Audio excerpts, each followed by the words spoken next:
I decided to give the expensive car you bought to my parents. What are you talking about? Mom and Dad are really happy with it. Wait, did you buy it to give to your parents? Yes, that's right. It's already done. If you don't agree, I'll divorce you. What, divorce? At that moment, something inside me broke. You're threatening divorce if I don't obey. Who do you think you are? Fine, I'm happy to go through with it. My name is Kathy, I'm 37 and work in an office. I live with my husband, Roger, and our daughter, Sarah, who just turned 7. Both Roger and I work, so we manage fine. Sarah is growing up well, and I'm happy in my own way, but I do have some complaints about Roger. He cares more about his parents than his own family. It's good to care for your family, but he often puts his parents before our daughter. This isn't easy for me. Even when I was in labor with Sarah, I called Roger at work to tell him I was having contractions. I asked him to come to the hospital because I was about to give birth. He said, "Sorry, my mom burned her finger. I need to go to her house." I was shocked. How could he care more about his mom's little burn than about me, his wife, about to give birth? My mother-in-law had burned her finger by touching a hot pen. It wasn't a big deal, she just ran it under cold water, and it was fine. I couldn't believe she'd called Roger for something so small, and I also couldn't believe Roger rushed to her side instead of coming to be with me. Roger works hard and is kind to me, but his focus on his parents really bothers me. It was the same on our daughter's first birthday. My in-laws were going on a trip and asked Roger to drive them. His first priority was driving them, and he didn't even celebrate our daughter's birthday with me. When he came home, he stayed in a hotel with his parents because they could get an extra room. It was hard to believe that Roger would choose a trip with his parents over our daughter's first birthday. After that, I started to lose trust in him. This kind of thing happened often, but I couldn't just divorce him. I still loved Roger, and I didn't think it was right to take her father away from our daughter so easily. He did care about her, so I thought that one day he would put her first. But since she was born, Roger has never celebrated her birthday with me. She's now 7 years old. He seems to think her birthday should just be the two of us, and I didn't want her to feel lonely. I even thought about inviting my in-laws to celebrate with us, but they refused, saying it was too much trouble to drive 2 hours to get here. It's true that it's far, but Roger never minds driving that distance to see them. But for us, it's a hassle? I think that's selfish. My mother-in-law is also selfish. She said things like she wanted me to have a boy instead of a girl and that she doesn't care about our daughter. I couldn't believe she said that. I don't think you can choose the sex of your child, and I don't think it matters. My mother-in-law is just old-fashioned and keeps insisting on a boy. The main reason Roger doesn't celebrate our daughter's birthday is that he's trying to please his mother. Roger always puts his parents first and can't say no to his mom. At one New Year's gathering at their house, my mother-in-law treated me terribly. She constantly criticized me, not just about not having a boy, but for other things too. "Kathy, why are you so slow? Look, someone has an empty cup, why don't you pour them a drink?" She made fun of me in front of the other family members, like I was just a servant. My son is great, but his wife is a disaster. Her job is just some simple office work. How does she do that without getting tired? I've told her so many times that I'm not doing data entry. I'm an engineer, but she doesn't care. Data entry is an honest job too, and I don't understand why she looks down on it. I'm sure she sees our daughter, but she ignores her. She gives gifts to other relatives' kids, but not ours, and I'm angry at Roger for never stopping her. His daughter is being treated badly, and his wife is being disrespected, but he just laughs it off. He even says, "My wife can't do anything without me," trying to look good in front of everyone. I didn't want to take our daughter's father away from her, so I tried to stay patient, but eventually, I stopped loving Roger. Then one day, Roger asked me for a favor. "Actually, there's something I want to buy."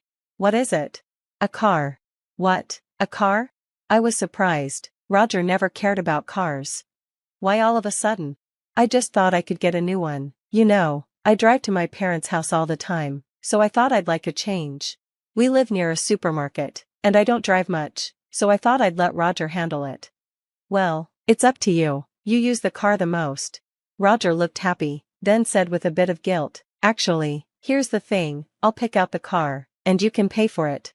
Roger wanted the car for himself but couldn't afford it, so he wanted me to pay for it. The truth is, my salary supports our family, and I don't expect Roger's salary to help. When I was on maternity leave, he didn't contribute financially at all.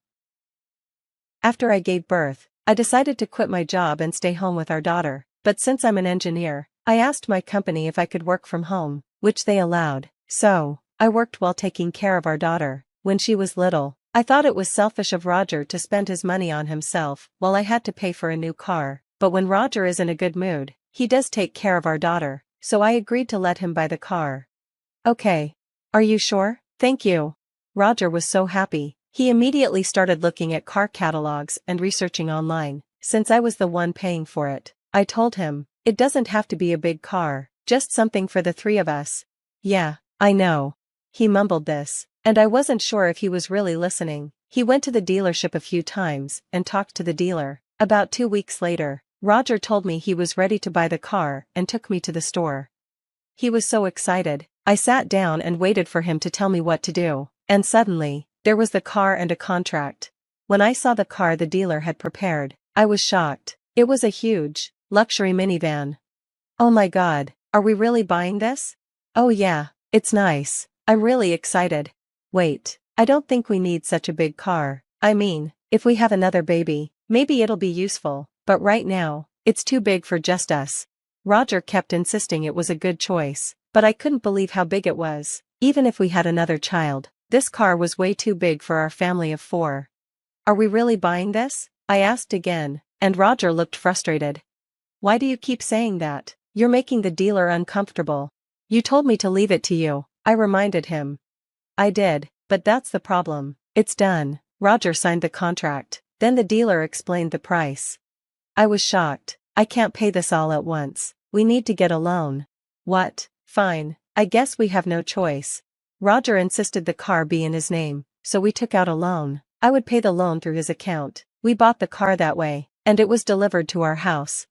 Wow, it's so cool, Roger said, excited. I thought, well, if he's happy with it, why not? Then something unexpected happened. One weekend, Roger had the car keys, and I asked if we were going somewhere. Where are we going? To my parents. All right. He was leaving our daughter behind to visit his parents again.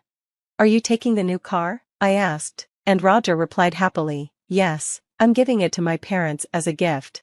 What are you talking about? They're really happy with it. Wait, you bought the car for your parents? Yes, I did.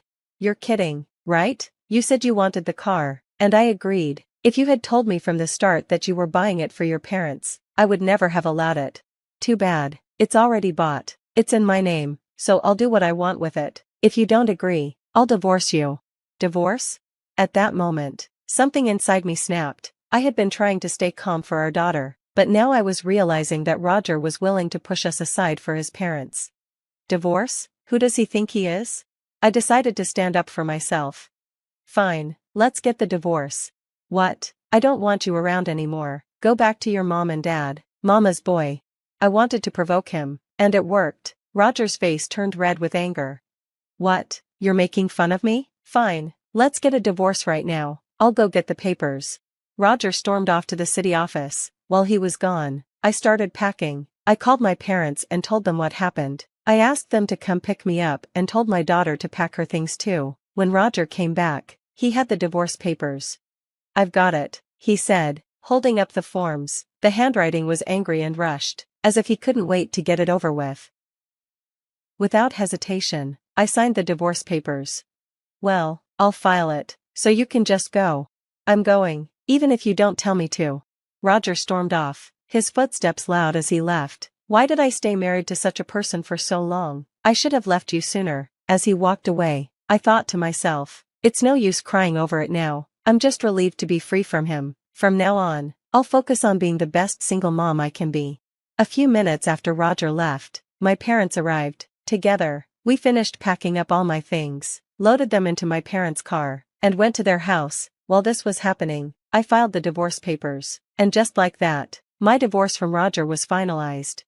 It was just a piece of paper, but once I submitted it and realized that we were no longer officially married, I felt a huge weight lift off my shoulders. I immediately started thinking about finding a new place for me and my daughter to live.